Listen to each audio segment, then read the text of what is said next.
నేను చేసిన అభివృద్ధిని కూడా కొంతమంది వక్రీకరించి మాట్లాడారు. కొంతమంది అన్నారు నువ్వు మొత్తం హైదరాబాద్నే అభివృద్ధి చేశావు కాబట్టి రాష్ట్రం విడిపోయిందని కూడా శాపనార్థాలు పెట్టిన వాళ్ళు కొంతమంది ఉన్నారు నా మీద. నేను ఒకటే ఆ రోజు చెప్పాను, ఆ రోజు కానీ ఈ రోజు కానీ, ముందు ఒక ప్రాంతం అభివృద్ధి కావాలి, అది రాజధానితో ప్రారంభమవుతుంది, అది చివరికి మారుమూల ప్రాంతాలకు కూడా స్ప్రెడ్ అవుతుందని చెప్పి ఆ రోజు చెప్పా. ఆ విషయం చాలా మంది మర్చిపోయి అనేక విధాలుగా మాట్లాడే పరిస్థితికి వచ్చారు. ఈరోజు ఒక్క ఉదాహరణ చెబుతున్నాను మీ అందరికీ. తెలంగాణ ఆంధ్రప్రదేశ్ రాష్ట్రాలు 2 రాష్ట్రాలుగా విడిపోయాం. విడిపోయిన తర్వాత 10 సంవత్సరాల సుదీర్ఘ పరిపాలన 2 రాష్ట్రాల్లో జరిగింది. అనేక రాజకీయ మార్పులు చేర్పులు కూడా వచ్చాయి. మీరు చూస్తే నేను ముఖ్యమంత్రి అయినప్పుడు మొట్టమొదటిసారిగా 2014లో రాష్ట్రం విడిపోయినప్పుడు తెలంగాణ ఆంధ్రప్రదేశ్ తలసరి ఆదాయం 35% వ్యత్యాసం. అంటే తెలంగాణ 35% తలసరి ఆదాయం ఎక్కువ ఉంది. దానికి కారణం హైదరాబాద్ నగరం. అయితే నేను బాగా కష్టపడి 2019 నుంచి 24 వరకు కష్టపడితే 14 నుంచి 19 వరకు కష్టపడితే ఆ వ్యత్యాసాన్ని 27.5%కి తగ్గించాను.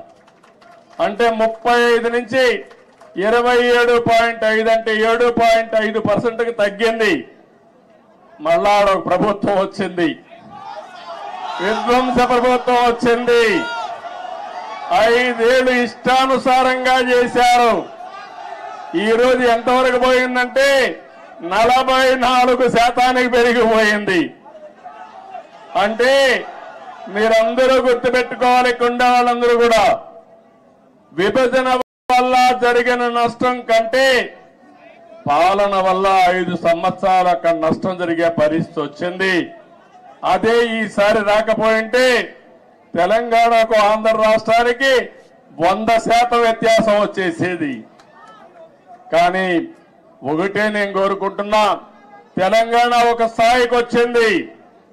దేశంలోనే మీరు ఒక్కసారి ఆలోచిస్తే హైయెస్ట్ పర్ క్యాపిటల్ ఇన్కమ్ ఉండే రాష్ట్రం తెలంగాణ రాష్ట్రం. పెద్ద రాష్ట్రాల్లో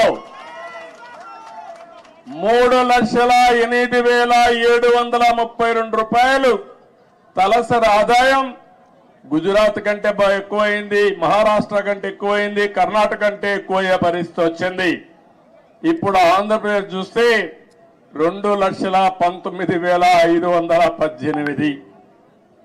ఏదైతే ఈరోజు నేను ఒకటే ఆశిస్తున్నాను, తెలంగాణ ఒక మంచి బేస్ వచ్చింది.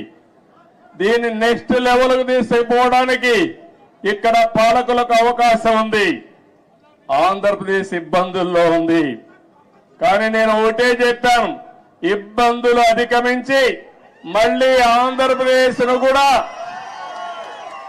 గట్టెక్కించే బాధ్యత, అభివృద్ధి చేసే బాధ్యత నేను తీసుకుంటానని చెప్పి కూడా నేను మీకు తెలియజేస్తున్నా.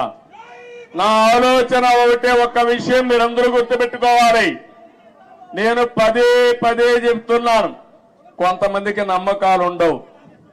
నేను ఎప్పుడో తయారు చేశాను విజన్ 2020 అని.